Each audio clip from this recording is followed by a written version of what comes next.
going on here is that the West is leading Ukraine down the primrose path. And the end result is that Ukraine is going to get wrecked.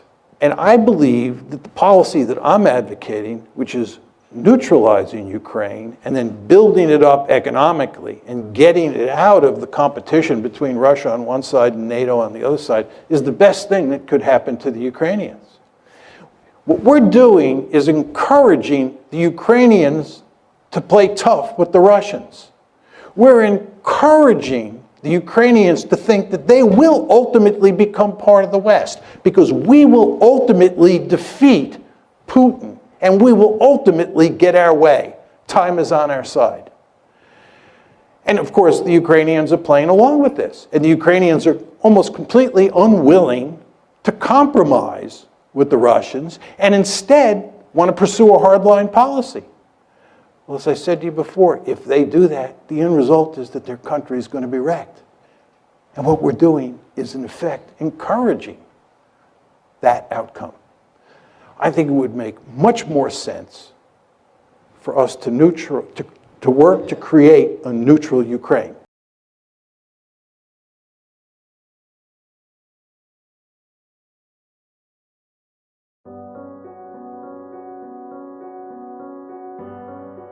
Ебу нахуй! Ебать, тяжелый нахуй!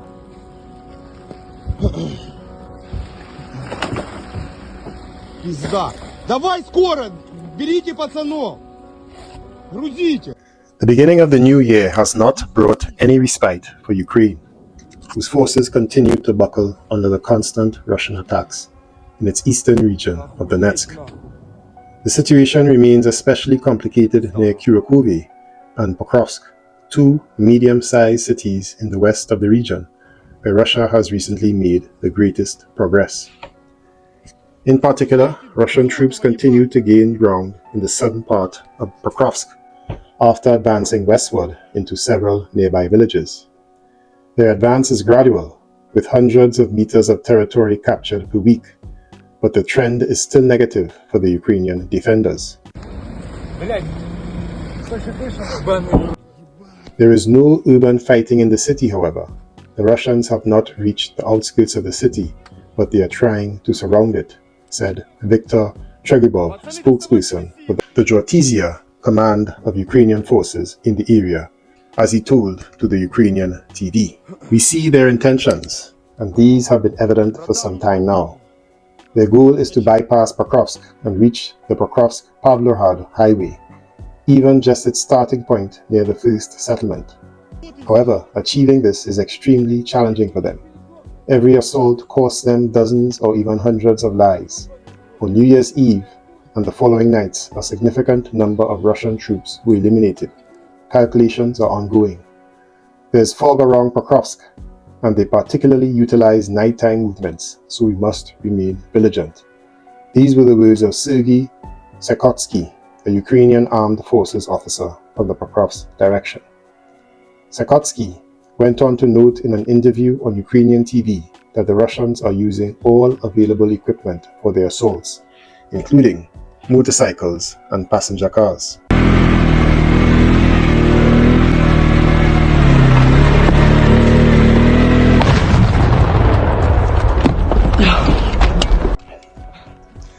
The enemy, in groups of 20 or even 30 people, is attempting assault operations, leveraging weather conditions.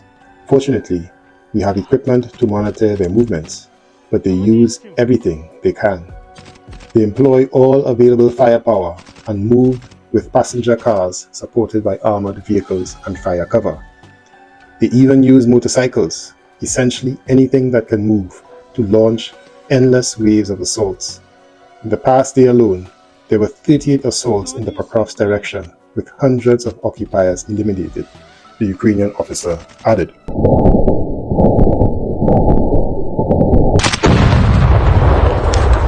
Now, this has been the Ukrainian counter-narrative to cope for the continuous defeats that they have suffered on the front line since the Russian offensive started toward the end of 2023. The idea that Russia is taking enormous losses has been echoed in Ukrainian media and in the West. For a long time, the only evidence to refute this was from Media Zona in conjunction with BBC Russian service, who put the count of Russia's killed in action at 84,000, which is far lower than the estimates of 700,000 plus casualties we hear from the Ukrainian and British Ministry of Defense. But now, buried very deep within a recent article from the New York Times, we see that the truth may be far from what the Ukrainians hope it actually is.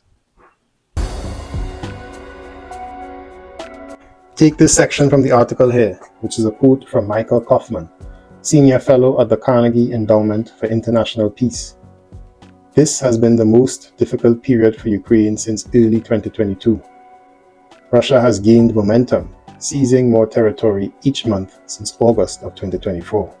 And here, my friends, is the most important statement in this article. So today we are going to talk more about the Russian offensive towards Pokrovsk, with a focus on the Russian strategy and the tactics used on the front line from the advancing Russian troops, but from a Ukrainian perspective. This past week has seen some of the most graphic combat scenes from the front. Because I cannot put them in my public videos, I have made them available to my channel members, and by the comments, many really find value in seeing them.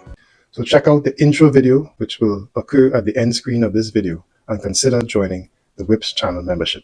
And let's get into it.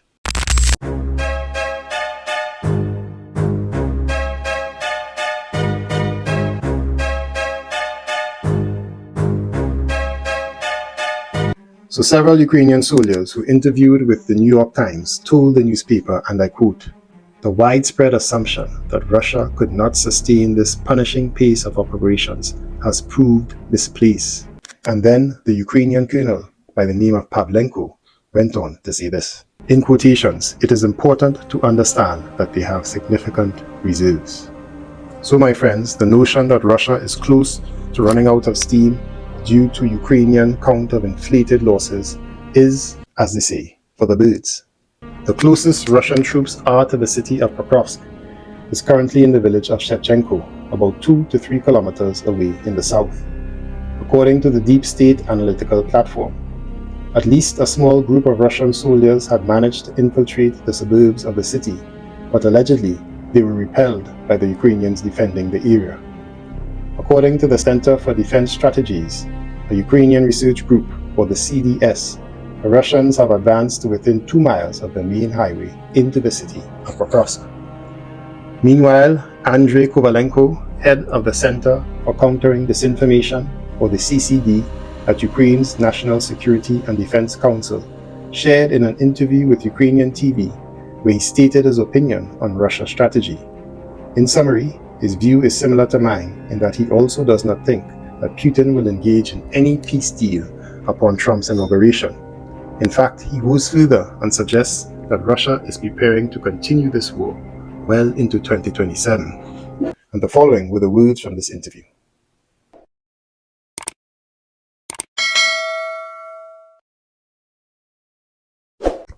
In quotations, Russia is not seeking any serious negotiations. I analyze not only Putin's statements, but also the work of the military-industrial complex, the economic potential, and the emphasis played on defense and continuing an intensive war throughout 2025, as well as the attempt to accumulate resources and distribute them in a way that allows the Russians to fight until 2027, said Mr. Kovalenko. According to him, Russia uses various constructs about illegitimacy to make negotiations happen without Ukraine, but about Ukraine. They thought it would work with Donald Trump, he said.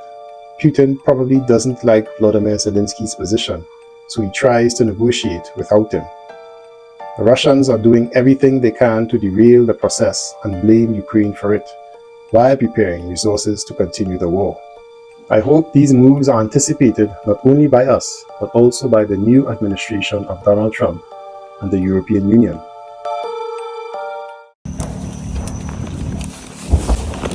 Ты заебал!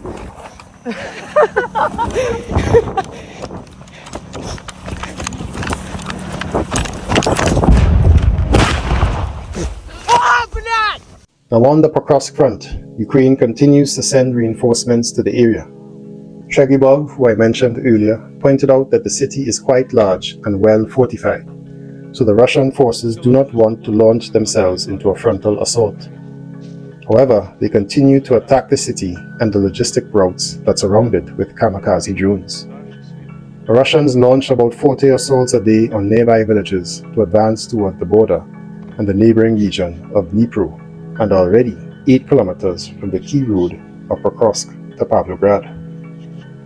In fact, the ISW agrees that Russia has shifted its attention and the capture of Pokrovsk to advance to the borders of the Dnipro region. Geolocation footage released on January 3rd indicates that Russian troops have recently advanced north of Novogrodivka, which is southeast of Pokrovsk, and along the T05-15 Pokrovsk-Novotoritsky highway, northeast of Shevchenko, which is to the south of Pokrovsk.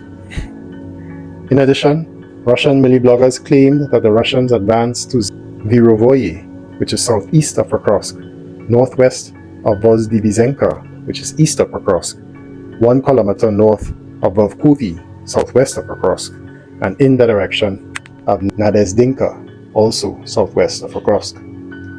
At the same time, it is noted that Ukrainian military observer Konstantin Mashovets said that the Russian military command is redeploying units of the 41st Brigade from the east of Pokrovsk to the south and southwest of the city.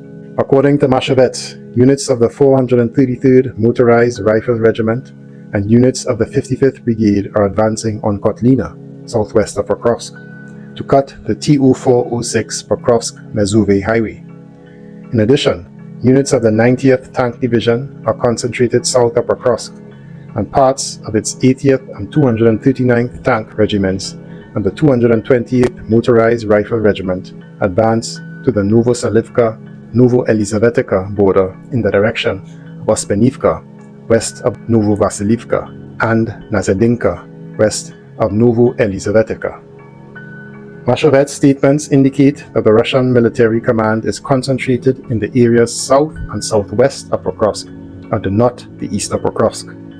This is consistent with the ISW's assessment that the Russian troops may at least temporarily shift their attention from the coverage of Pokrovsk from the east and west to the implementation of opportunistic attacks to the west towards the border of the Donetsk, Dnipropetrovsk or Dnipro region.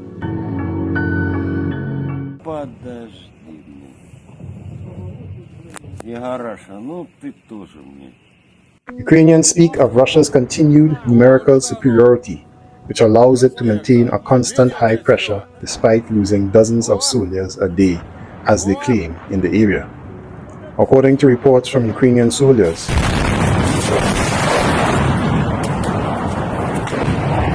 Russia relies on small infantry groups with 3 to 5 soldiers each. It attacks in waves, seeking to overwhelm the defenders, who mostly depend on kamikaze drones to detect and destroy them.